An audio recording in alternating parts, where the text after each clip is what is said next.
We'll pick up on Lewis Hall in just a minute with you, but I just want to talk to you, Alan, firstly. Does it feel like Manchester United are back at the top table, or indeed did they ever leave, but they've got a bit more bargaining power to get in the best players? They definitely left the top table for a period. There's no doubt about that. Even with the history that they had, it was looking like, you know, they was on a downward spiral. I mean, when Amorim left, to say, if they'd have asked me to go in there and say, you know, you've got to get us Champions League football, I said, I think that's highly unlikely with what I've got here.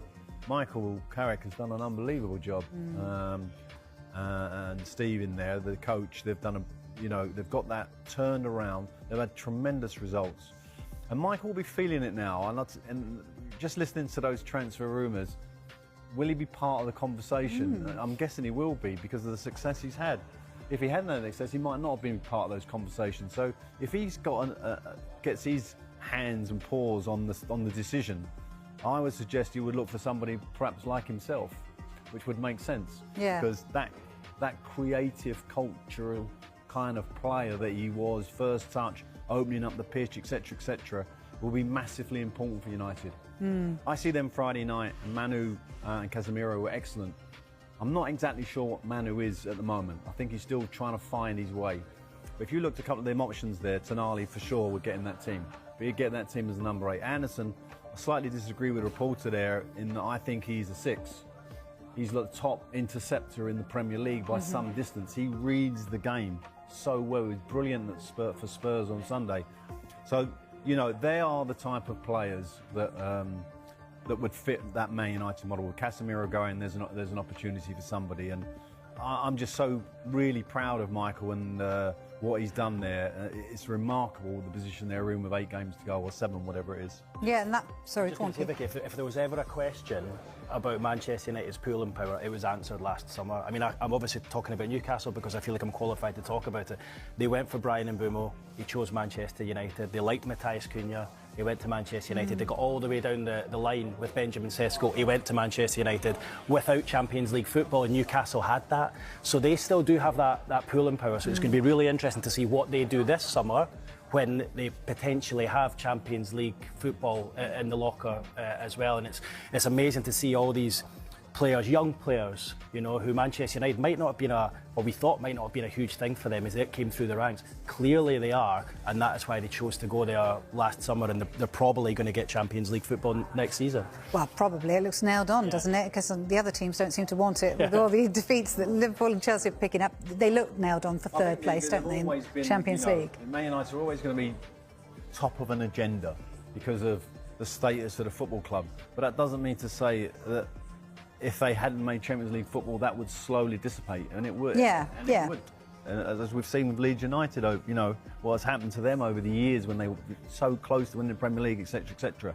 I think Man United have got themselves in an excellent position. I don't think the Newcastle players, and I think Eddie's been quite strong about defending Gomes and Tonali in particular, because I'm not sure that transfer would be possible. I think Newcastle got the financial power to hold off, but it'd be interesting. That could be something that you'll be looking forward to. Yeah. Look, I think there's a chance one could go of the two. I don't think both will be allowed to go.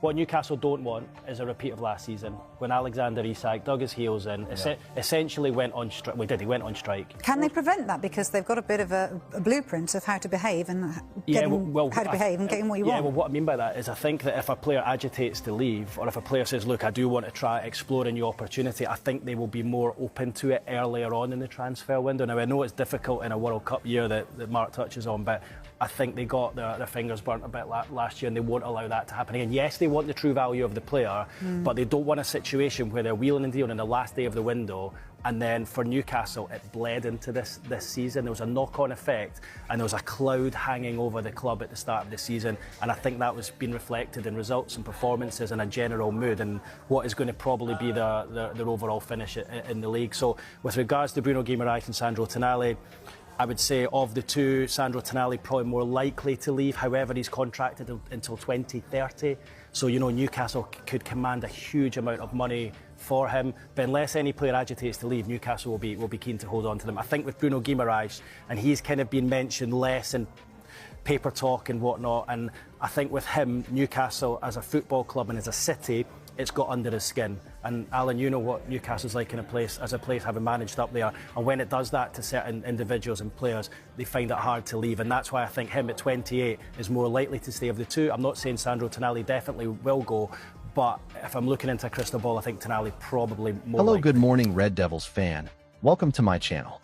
Dear Red Devils fan, we are very good position now. We are going to discuss latest Manchester United transfer news. In this video, I'll explain the latest transfer developments, such as £190 million double deal done. Matheus Fernandes and Nico Williams signed for Transform United attack or Rashford back to Man United. Carrick to sign as Casemiro's replacement. Just a few minutes ago, we see what Sky Sports said in their report.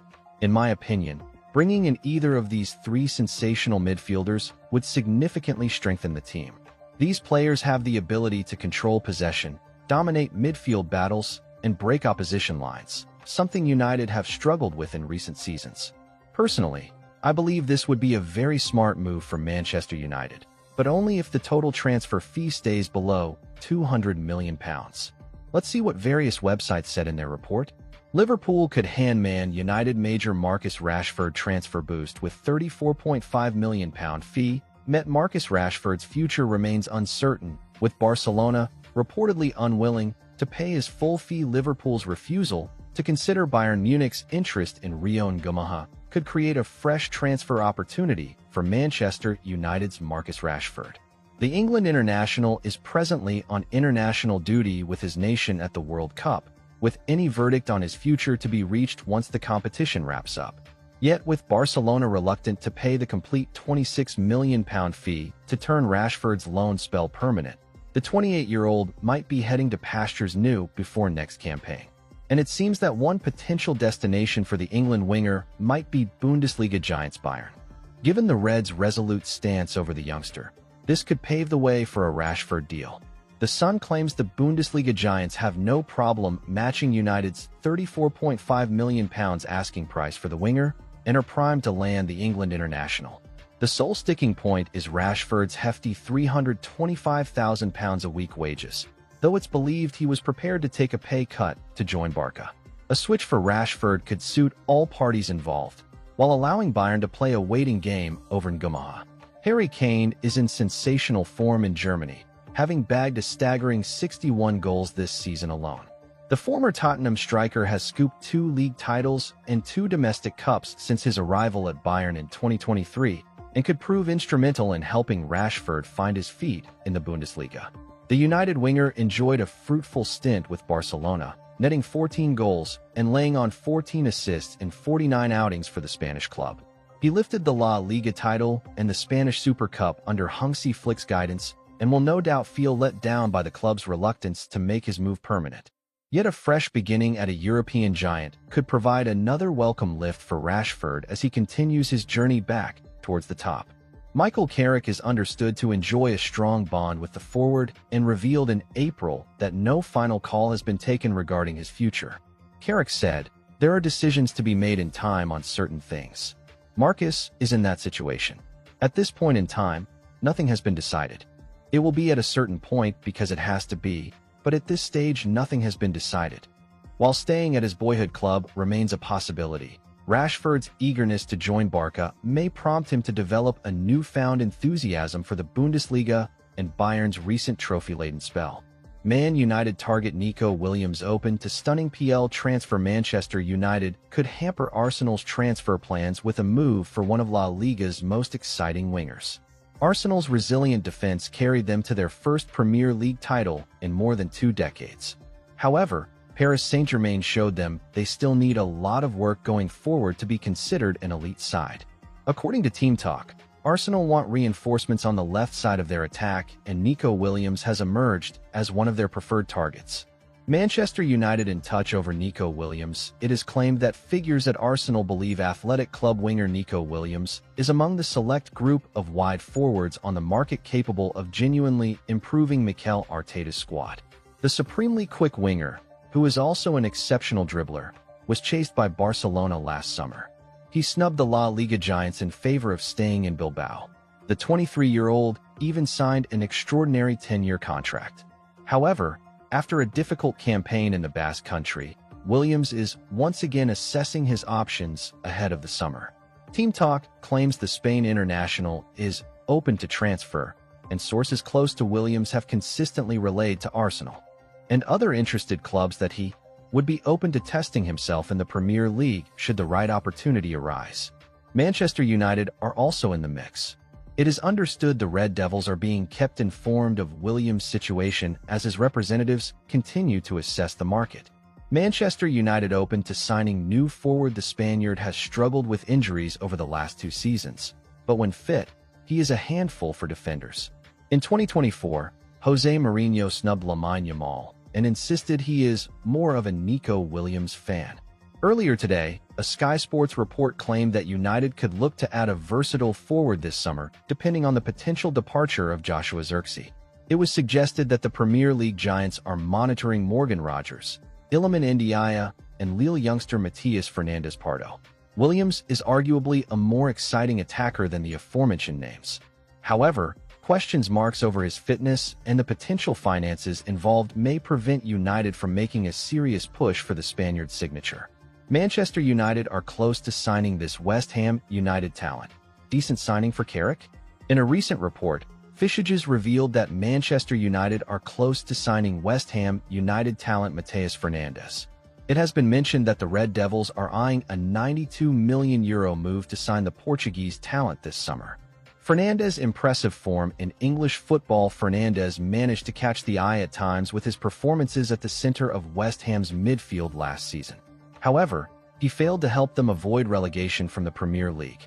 The 21-year-old participated in 38 matches for the Hammers in the previous campaign, finding the back of the net 4 times and securing 4 assists in the process across multiple competitions.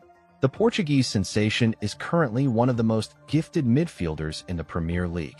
Therefore, Man United would do well to get a deal done for him later this year. His current contract at the London Stadium will expire in the summer of 2030, which could make it tough for the Red Devils to land him on the cheap in this transfer window. Will Fernandes be a good signing for Manchester United boss Michael Carrick? Fernandes doesn't mind working hard for his team defensively when needed. He can shoot the ball with venom from long range and has got the eye to play some decisive passes in and around the opponent's penalty area. The Portuguese sensation can even contribute by scoring and creating a handful of crucial goals for his team. Fernandes is primarily a box-to-box midfielder, but can also fill in as a defensive midfielder or as an attacking midfielder if required. He is already quite familiar with the Premier League and won't take much time to adjust to life at the Mancunian club. We can expect Fernandes to improve the quality of Man United head coach Michael Carrick's midfield in the long run. He is good enough to challenge for a regular first-team spot at Old Trafford in the coming seasons. At 21, Fernandes has got a bright future ahead of him and would be a decent signing for the Red Devils to pull off in this summer transfer window. He will also help Man United compete across all fronts over the next decade. He's very good. Owen tells Carrick who to sign as Casemiro's replacement. Former Manchester United striker, Michael Owen, has urged manager Michael Carrick to sign West Ham's Matías Fernandes to replace Casemiro in central midfield. Recall that Casemiro has already left Man United following the conclusion of the 2025-26 season. However, Owen believes Fernandes is a very good player who would do a good job at the Red Devils. Man United has been linked with Fernandes, who joined West Ham from Southampton last summer. Casemiro's shoes are big shoes to fill, aren't they? Owen told Metro. And you know, lots of people were writing them off, but he had an incredible last 2/3 of the season and big shoes to fill. Personally, if I was Michael Carrick, if I was Manchester United, I'd be getting Fernandes from West Ham. I think he's very good. I think he's exactly what they need. If you enjoyed the update, don't forget to like, subscribe, and turn on notifications for more Manchester United news. Thanks for watching. Stay tuned for more updates.